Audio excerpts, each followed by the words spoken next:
잠깐 서서 포토타임 한번 할까요? 선수들 만나요? 네, 보시죠 한번. 네, 시작 포토타임 하고 시작하도록 하겠습니다. 네, 안녕하세요. 찬실이 강발금입니다. 네, 안녕하세요. 김영 배우입니다. 안녕하세요. 장국영 김영민입니다. 네, 그럼 앉아서 이야기 나누도록 하겠습니다. 네. 저희가 사실 오늘 간단한 미니 지브이여서 관객님들께 질문 받거나 이러긴 좀 어려울 것 같긴 하지만 혹시라도 저희가 마이크 육성도 가능할 것 같으니까 혹시 궁금한 거 있으면 좀 생각해 놓으시면 좋을 것 같고요. 감독님 오늘 가장 많은 관객들이랑 만나는 피날레를 같은 라인에서 하게 되었어요. 어떠신가요? 소감이?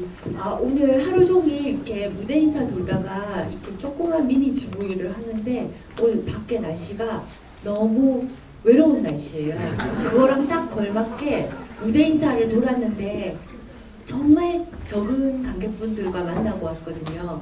그래도 그 관객분 한 분 한 분이 다 너무 소중하지만 오늘 이렇게 쭉 외롭게 가는 날인가 보다 이렇게 생각을 했는데 이렇게 그 꽉 찬 객석의 그 관객분들을 보니까 제가 정말 그 복이 너무 많고 이런 어려운 시국에 이렇게 마스크 끼고 영화 보시느라 얼마나 답답하셨을까 싶은데 정말 영화를 사랑하시는 시네마 열사분들이다 그렇게 생각합니다. 너무 감사해요. 예, 그렇게 돌고 저녁을 먹고 나왔는데 어찌나 추운지 오늘 왜 이렇게 바람이 불고 오늘 정말 이렇게 많이 와주실지 정말 몰랐는데 아까 몇 분이 오셨다 얘기 듣고 너무 감격했습니다.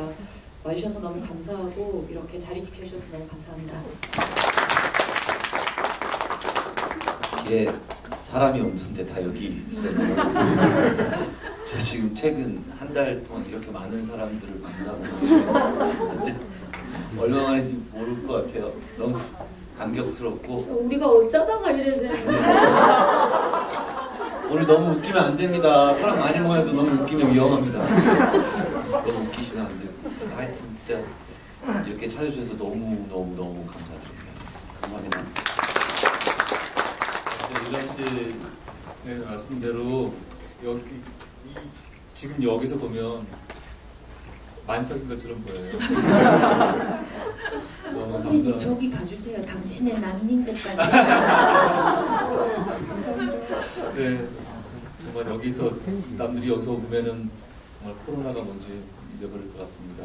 와주셔서 너무 감사합니다. 미니 지브이다 보니까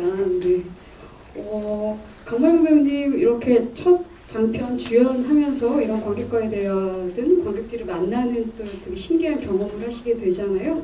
어떠세요? 관객을 직접 만난다는 느낌이 어떨지 되게 궁금해요. 예, 지난 그 부산영화제 10월부터 계속 DV를 하다 보니까 이 영화를 저는 잘 안다고 생각했는데 내가 제일 모른다는 생각이 제일 많이 들어요. 저는 이 이야기가 진행되면서 이 이야기를 처음 만나는 관객분들이 가장 이 영화를 잘 아시고 저는 잘 모르는구나 이런 생각이 많이 들고 그래서 이렇게 영화를 알아가는가 하는 생각이 들거든요. 그래서 아주 좋습니다. 요즘 너무 이상한 기분이에요. 영화를 하루하루 알아가고 이런 현장에 또 같이 있다는 게 전 너무 행복합니다. 그렇게 보면 배우람 배우님 같은 경우는 뭐 독립영화제나 이런 데서 단편이나 이런 것들로도 관객을 많이 만났을 것 같아요. 또 어떤 느낌인지 궁금하고요. 김영미 배우님께서도 사실 예술 영화들도 많이 하고 공연도 많이 하고 이러셨지만 되게 오랜만에 관객들이 이제 대면에서 코로나 시국인데 이렇게 대면에서 만나는 그런 어떤 것들인데 기분이 어떠신지 궁금하거든요. 두 분의 소회 얘기 나눠주시면 좋을 것 같습니다. 진짜 이렇게 많은 사람들을 본 게 너무 오랜만이라서 무슨 말을 해야 될지 모르겠고 그냥 괜한 걱정을 하게 되고 괜히 영화 때문에 사람들이 이렇게 많이 모아놨냐고 경찰이 잡아갈 거 불안하기도 하고 그래도 마스크 다 쓰고 계시는 것 같아요. 쓰라고 하는 건 아니고 그렇습니다. 근데 영화 지금 보고 난 TV잖아요. 몇 번 봐주신 분들도 계실 테고 처음 보신 분들도 계실 텐데 곧 있으면 우리가 이것 또한 지나갈 거고 또 극복할 텐데 여러분들을 못 잊을 것 같습니다. 그리고 그 다음에 뭐 영화 선배님이랑 우리가 다른 또 영화에서 하고 드라마에서 나와서 여러분 뵐지라도 오늘만큼 정말 좀 감회가 새로울 것 같습니다. 정말 다시 한번 감사드립니다. 영화의 기능 중에는 뭐 코로나 사태로 뭐 대비해서 얘기하자면 저희 마음에 건강하고 밝은 치료제이자 백신이라고 생각합니다. 영화는 여기 오신 여러분들도 천실이는 독도만치를 통해서 어떤 백신이나 치료제를 얻어가셨으면 하는 바람입니다. 특히 이런 작은 영화들, 모든 영화가 그렇겠지만 처음에 영화를 제작하고 완성하고 나서는 이게 나의 열매라고 생각하셨을 것 같은데 지금 많이 바뀌셨잖아요. 무엇이 열매인지. 영화가 다 만들었을 때 그런 생각 안 했었는데 저는 41살에 이제 실직을 했어요. 그 전에는 계속 영화만 하면서 살고 있었거든요.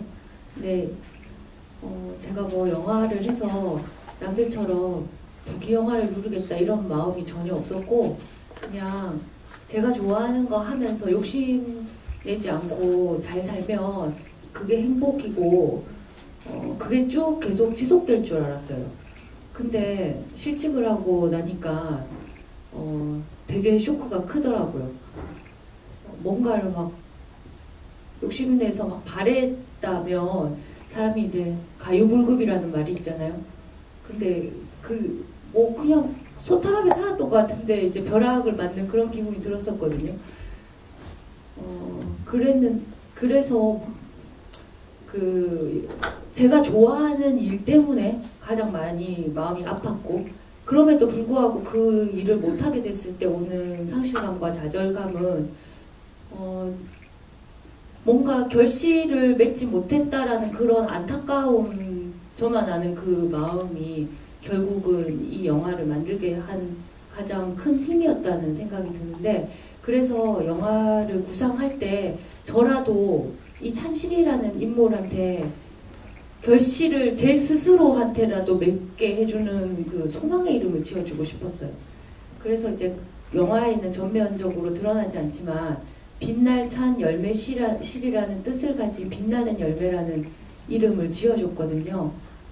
근데 사실은 찬실이가 결실을 맺는다는 게 뭘까 생각해보면 소소하게 행복하고 그때그때마다 마주치는 행복의 모든 순간들이 결실일 수 있겠지만 이 영화 자체만 놓고 보자면 찬실이가 여러분들을 만나는 것이 진짜 열매를 맺는 순간인 것 같거든요.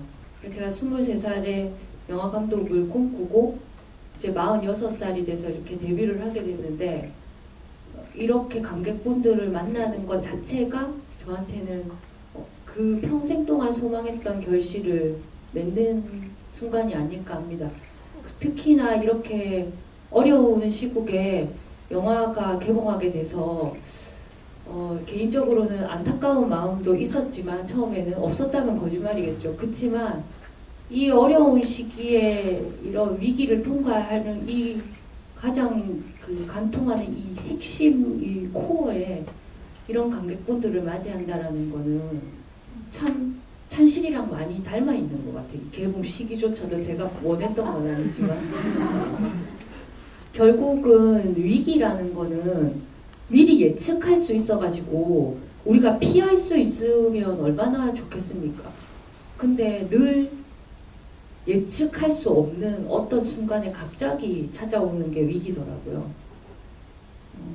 저는 지금도 이 위기를 통과해 나가면서 세상 사람들이 바라는 맞다고 생각하는 거랑 조금 더 다른 형태로 감사함과 애정을 받고 있는 것 같거든요. 지금 만나는 관객분들은 한 분이 10분이죠.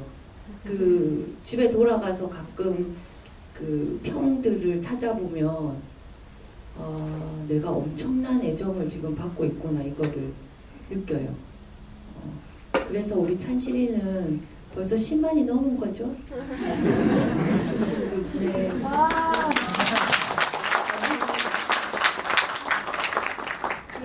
오늘 감독님께서 23살 때 영화를 할 걸 결심하셨다는 얘기를 듣고 제가 배우님들의 그런 결정적인 순간을 궁금해하지 않았었네? 라는 생각을 했었어요. 그래서 배우님들 어떠셨는지 궁금하거든요. 김영훈 배우님부터 나는 배우가 될 거야 라고 했었던 어떤 시기 또는 어떤 순간? 네, 저는 저희 형 친구가 자기가 이제 연극 서클을 만들었다고 고등학교 2학년 때 한번 놀러 오라고 했었는데 내가 거기 왜 가? 그러다가 1년 뒤에 한 번 더 물어보길래 그때 호기심이 생겼어요.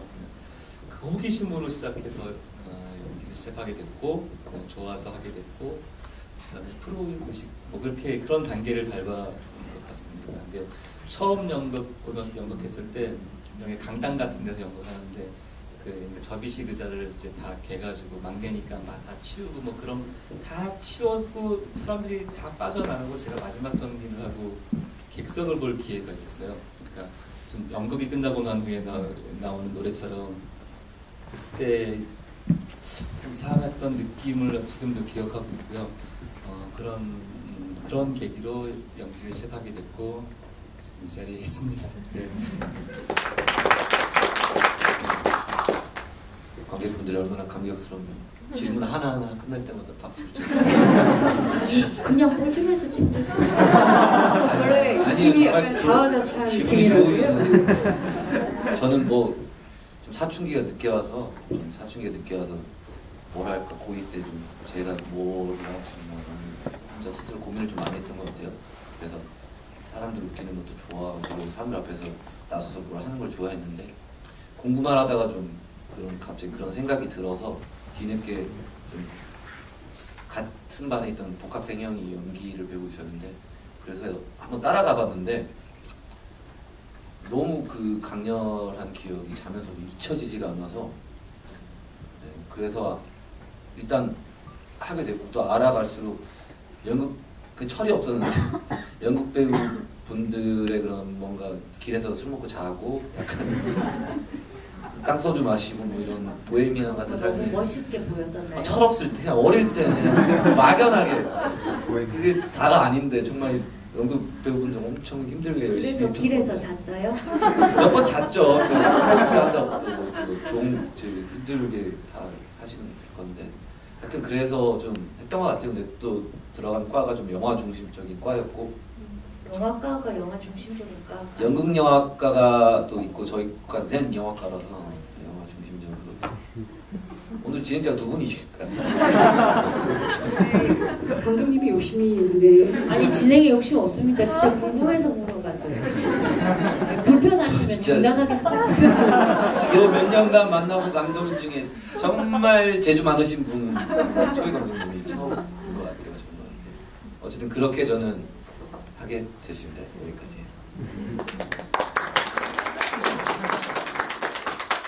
뻘쭘해서 지나가요. 예, 저는 영민 선배님처럼 저도 고등학교 연극 서클로 시작했고요. 근데 제가 딱 기억나는 순간은 대학도 연극 서클 하게 됐는데 그 21살 때 여름 작품을 할 때였는데 그때 남자아이 역할을 맡았었어요. 근데 그 아이가 굉장히 그 아이가 참 좋았어요. 불우하고 안타깝고 좋았는데 제 마음과 그 아이의 마음이 딱 만난 어떤 순간이 기억이 나고 그때 나는 연극을 하고 싶다, 배우를 하고 싶다라는 그런 생각이 정말 태어나서 처음으로 구체적으로 이게 되고 싶다라는 생각이 든 것 같아요.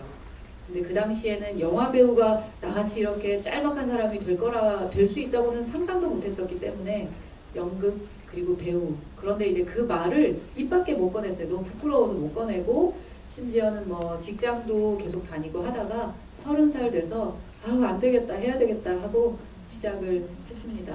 예, 그리고 이 자리에 있네요. 보셨으니까 특히 이 작품이 모든 것의 초심을 떠올리게 하는 작품이라는 생각이 들었어요. 이거는 영화뿐만 아니라 자기가 하고 싶은 일이든 사람 관계든 특히 찬실이가 40살이 되고 나서 자기가 진짜 뭘 하고 싶었는지 그때 초심으로 돌아가는 얘기라서 나머지 배우님들 되게 궁금했었거든요. 뭐 사실 저희가 인터뷰도 엄청 많이 해서 좀만 이렇게 찾아보시면 감독님이 왜 23살때 영화를 하고 싶었는지 많고 이런데 제가 배우님들 걸 잘 찾아보지 못한 것 같아서 한번 질문을 드려봤습니다. 예. 저희가 시간이 허락되지 않게 많지 않은데 여기 공간이 작으니까 육성으로도 가능하실 것 같아요. 혹시 궁금한 질문 있으시면 네, 제가 기억하거든요. 제일 먼저 하시겠습니다. 네, 영화 너무너무 잘 봤고요. 제가 궁금한 거는 모가나무의 의미랑 극 중에서 장국영 씨가 옷 차림이 바뀌는데 그거에 대한 의미가 궁금합니다. 모가나무는요, 원래 그 찬실이가 빛나는 열매라는 뜻의 이름이잖아요. 근데 제가 그 씬 좀 잘 못 만드는 것 같아요. 이렇게 궁금해하는 거는 뭔가 불친절하고 감독이 뭐 이렇게 전달력에 실패한 씬이다 뭐 이렇게 생각하는데 조금 더 부연 설명을 하자면 빛나는 열매라는 것을 그 대변할 수 있는 그런 상징적인 과실나무가 있으면 좋겠다라고 생각을 했어요. 그래서 모가나무를 찾게 됐는데 지금 여러분이 보신 그 모가나무가 있는 곳이 그 성남입니다. 그리고 소피의 집 내부는 이태원이거든요. 그 사실 그런 상관없는데 그냥 저의 그 마음에 집안은 이태원이고 밖은 성남이라는 것이 좀 찔리더라고요. 그럼 거짓이잖아요. 그래서 다 이태원같이 보이게 하는 방법이 없을까라고 처음에 생각을 했는데 그 이태원에 외국인들 많잖아요. 그러니까 외국인이 있으면 이태원같이 보이겠다 이렇게 생각을 한 거예요. 근데 외국인 보조 출연자가 비싸요. 한국인보다 3배인가 더 비싸거든요. 근데 그래서 한 명만 불렀어요. 한 명만 불렀는데 이게 촬영 날짜가 임박해 올수록 아니 외국인 한 명 보조 출연자를 세워가지고 그게 이태원같이 보이지 않을 거잖아요. 미쳤었네 이런 생각이 들더라고요. 하지만 이왕 불러놓은 보조 출연자를 돌려보낼 수는 없죠. 그러면 그분 하루 공치는 거잖아요. 그럼 이거를 이왕이면 좀 뭔가 뜻이 좀 있게 씬을 바꾸는 방법은 없을까 생각해봤더니 일단 이태원처럼 보이는 거는 뭐 그렇게 볼 사람은 10,000명 중에 1명일 거고 그분이 영화의 신이고요. 제가 생각했을 때 그 찬실은 사실 그 자기를 대변하고 있는 그 모가나무 빛나는 열매 앞에서 사실은 한 번도 자기 자신에 대해서 깊이 자기도 몰랐던 정말 자기의 내면을 만난 적이 없었던 여자잖아요. 그랬는데 어느 날 그 감독의 갑작스러운 죽음으로 인해서 정말 자기의 본연의 모습을 자기 스스로 들여다보는 계기가 있어야 되는데 그러려면 찬실이 또 다른 자기의 낯선 자기, 지금까지 자기가 몰랐던 자기를 마주쳐야 된다고 생각했거든요. 그래서 그 외국인에게 제가 찬실이랑 비슷하게 옷을 입혔어요. 그래서 그 사실 외국인은 찬실이가 마주치게 돼 앞으로 자기 자신을 대면하게 될 낯선 자기도 몰랐던 자기의 모습을 마주치게 되는 순간인 거죠. 그래서 낯선 자기의 또 다른 모습, 인종이 다르다는 것 속에 그런 마주침이 그런 게 은유적으로 표현될 수 있을까 싶어서 찬실이랑 비슷한 옷을 입혀서 그래서 찬실을 알아보고 아는 척 하는 겁니다. 하이. 그러고 그 여자가 지나가고 나면 나하고 닮았나? 이렇게 얘기를 하는 건데 실패한 거죠. 이렇게 말해가지고 이해가 되면 이거는 연출을 잘못한 겁니다. 뭐가 얘기만 했을 뿐인데 외국인 얘기까지 지금 던져가지고 네, 죄송합니다. 잠시만요. 그러면 두 번째 질문 같은 경우는 사실 의상 문제 관련해서는 네, 저기 김영미 선배님이 하실 수도 있지 않을까요? 원래는 의상이 여러 번이 아니요. 선배님이 말씀해 주세요. 다 알잖아요. 우리가 어떻게 해서 여기까지 왔는지. 사실은 뭐 장국영의 아비정전의 모습이니까 난닝구와 흰뒷바람에 이제 하게 되는데 그때 무슨 막 겨울이 오던 뭐 추워지는 시기여서 감독님이 그 의상을 좀 갈아입어도 된다 여러 가지. 저는 진짜 그 딱 한 번 등장할 때만 그 러닝 셔츠 속바람이면 된다고 얘기했거든요. 근데 선배님께서 자기 다 입을 수 있다고 하셨어요. 저 그렇게 여러 근데 정말 보기 너무 딱하기도 하고 촬영을 무사히 마쳐야지 중간에 뭐 독립영화 찍다가 뭐 김영민 뭐 심장마비로 숨져 이렇게 기사 나면 저 앞으로 어떻게 삽니까? 네, 그래서 너무 추운 날에는 어쩔 수 없이 다른 옷을 입혔고요. 그 선배님께서 그렇게 열혈을 해주셔서 너무 감사합니다. 만났으면 계속 감독님이 까만 옷으로 바꿨으면 좋겠다라고 말씀하셨고, 그래서 할 때는 이게 끝까지 그냥 하나로 가야 되는 게 아닌가 만가 긴가민가 했었는데 영화를 보고 나서 감독님 판단이 옳았다고 생각되는 게 찬실이가 이제 아코디언 연주하면서 어떤 다른 변화의 내용을 얘기하는 과정이었기 때문에 그리고 또 헤어지는 그 순간이어서 갈아입은 게 잘 된 것 같다라는 생각이었습니다. 맞습니다. 빤스 입고 헤어지면 되겠습니다. 예의를 같이 갖고 이 터틀넥 탁 입고 이렇게 멋지게 서 있어요. 멋있었죠 그 장면. 네, 실제로 그 장면이 안 추워했으면 너무 재미없었을 것 같은데 너무 추워하시는 장국영이라서 조리가 아비정전의 장국영은 땀 삐질삐질 흘리는 장국영이었는데 굉장히 특별했던 것 같습니다. 저희가 딱 정말 8시 5분까지 끝내야 돼서요. 되게 질문이 간단하신가요? 네. 정말 재밌게 봤고요. 결국 찬실이는 복도 만치는 찬실이와 찬실이의 집의 아주머니 그리고 그 주변인들 상실과 함께 서로 성장하고 영화가 진행됐던 것 같은데, 그래서 뭔가 그런 상실과 그런 걸로 인해서 아파하고 성장하고 이런 걸로 진행이 되고 주목이 됐던 것 같아요, 느끼기에는. 그래서 뭔가 배우님들이나 감독님께서 어떻게 상실이라는 거를 바라보시는지 궁금하더라고요. 간단한 질문이 아니지만 최대한 간단하게 하겠습니다. 되게 철학적인 질문. 일단 이 영화에서 이제 주된 감정은 위기를 통과할 때 자기 자신을 들여다보는 그 단단하고 꼿꼿한 그 힘이 결국 그 사람을 일으켜 세운다인 거고, 그 안에 이제 상실이라는 감정도 섞여 있는 거죠. 근데 이제 살면서 우리는 누구를 갑자기 잃는 것만큼 이 영화랑 좀 다르게 그냥 제가 상실이라는 감정을 어떻게 느끼냐 한테 물어보면, 우리는 누군가를 뭐 헤어져서도 잃기도 하고 죽음으로써도 상실감을 느끼기도 하고 하는데, 결국 인간이 느끼는 다양한 감정 중에 상실이라는 감정만큼 아픈 감정이 있을까 싶어요. 없다라고 생각하는 그 순간부터 인간은 집착하게 되거든요. 근데 이제 상실의 감정에 빠지고 애도하는 시간은 되게 중요한 시간이지만, 그거를 그 속에 계속 gat혀 있으면 안 되는 것 같아요. 애써서 주변을 돌아보고 그들과 함께 앞으로 나아가야지 된다고 그렇게 생각합니다. 네, 감사합니다. 저희 시간이 딱 8시 5분까지 해야 되는 상황이라서요. 죄송합니다. 저희 끝내도록 할게요. 마지막 인사 말씀 하면서 정리하도록 하겠습니다. 네, 다시 한번 코로나를 잊게 만들어주신 여러분께 너무 감사드리고요. 상실이는 복도 만치처럼 보시고 복 많이 받으시고 저희에게도 복 많이 나눠주십시오. 감사합니다. 시간이 없다고 해서 너무 아쉬운데 그거 하나만큼은 이 코로나 사태에서 전 세계에서 지휘하고 있는 사람 저희밖에 없을 것 같습니다.